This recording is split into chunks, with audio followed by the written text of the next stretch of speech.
Pada suatu ketika, ada seorang pemuda yang bernama Hang Tuah, anak Hang Mahmud dan Dang Darmawati. Mereka bertempat tinggal di Sungai Duyung. Pada saat itu, semua orang di Sungai Duyung mendengar kabar tentang Raja Bintan yang baik dan sopan kepada semua rakyatnya. Ketika Hang Mahmud mendengar kabar itu, Hang Mahmud berkata kepada istrinya yang bernama Dang Merdu, Ayo kita pergi ke Bintan, negeri yang besar itu. Apalagi kita ini orang yang miskin. Lebih baik kita pergi ke Bintan agar lebih mudah mencari pekerjaan. Lalu pada malam harinya, Hang Mahmud pun bermimpi bulan turun dari langit. Cahayanya penuh di atas kepala Hang Tuah. Hang Mahmud pun terbangun dan mengangkat anaknya serta menciumnya. Seluruh tubuh Hang Tuah berbau seperti wangi-wangian. Siang harinya, Hang Mahmud pun menceritakan mimpinya kepada istri dan anaknya. Setelah mendengar kata suaminya, Dang Merdu pun langsung memandikan dan melulurkan anaknya. Setelah itu, ia memberikan anaknya itu kain, baju, dan ikat kepala serba putih. Lalu Dang Merdu memberi makan Hang Tuah nasi kunyit dan telur ayam.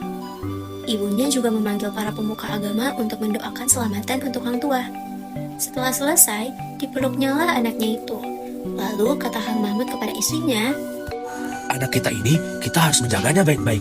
Jangan diberi main jauh-jauh. keesokan harinya, seperti biasa, Hang Tuah membelah kayu untuk persediaan. Lalu, ada pemberontak yang datang ke tengah pasar. Banyak orang-orang yang mati dan luka-luka.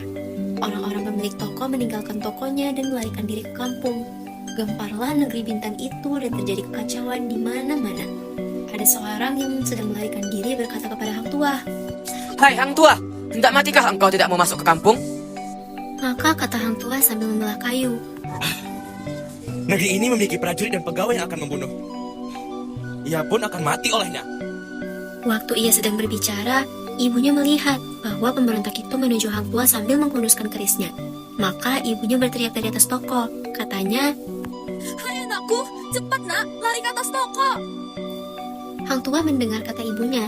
Ia pun langsung bangkit berdiri dan memegang kapaknya menunggu amarah pemberontak itu. Pemberontak itu datang ke hadapan Hang Tuah lalu menikamnya bertubi-tubi. Maka Hang Tuah pun melompat dan mengelak dari tikaman orang itu.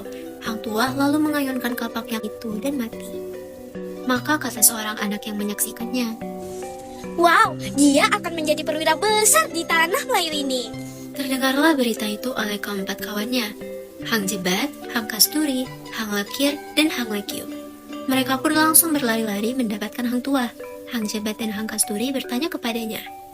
Hai Hang Tuah, apakah benar engkau membunuh pemberontak itu dengan kapak?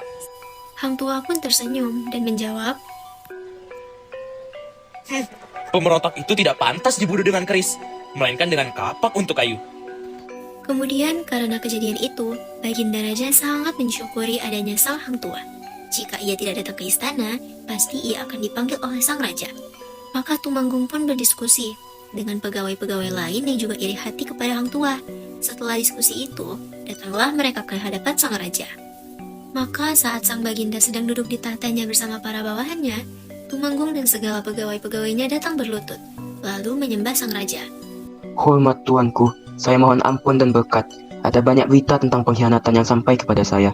Berita-berita itu sudah lama saya dengar dari para pegawai-pegawai saya. Setelah sang Baginda mendengar hal itu, maka raja pun terkejut, lalu bertanya. Hai kalian semua, apa saja yang telah kalian ketahui?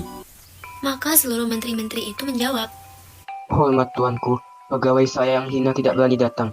Tetapi dia yang berkuasa itulah melakukan hal ini. Maka Baginda berkata, Hai Tumenggung, katakan saja, kita akan membalasnya. Maka Tumanggung menjawab, Hormat tuanku, saya mohon ampun dan berkat. Untuk datang saja hamba takut, karena yang melakukan hal itu, Tuan sangat menyukainya. Baiklah kalau Tuan percaya pada perkataan saya, karena jika tidak, alangkah buruknya nama baik hamba, seolah-olah menjelek-jelekkan orang itu. Setelah Baginda mendengar kata-kata Tumanggung yang sedemikian itu, maka Baginda berkata, Siapakah orang itu? Sahang Tuahkah? Maka Tumanggung menjawab, Siapa lagi yang berani melakukannya selain Hang Tuah itu? Saat pegawai-pegawai hamba memberitahukan hal ini kepada hamba sendiri juga tidak percaya. Lalu hamba melihat Hang Tuah sedang berbicara dengan seorang perempuan di istana ini. Perempuan tersebut bernama Dang Setia. Hamba takut ia melakukan sesuatu pada perempuan itu, maka hamba dengan dikawal datang untuk mengawasi mereka. Setelah Setelah Baginda mendengar hal itu, murkalah ia sampai mukanya berwarna merah padam.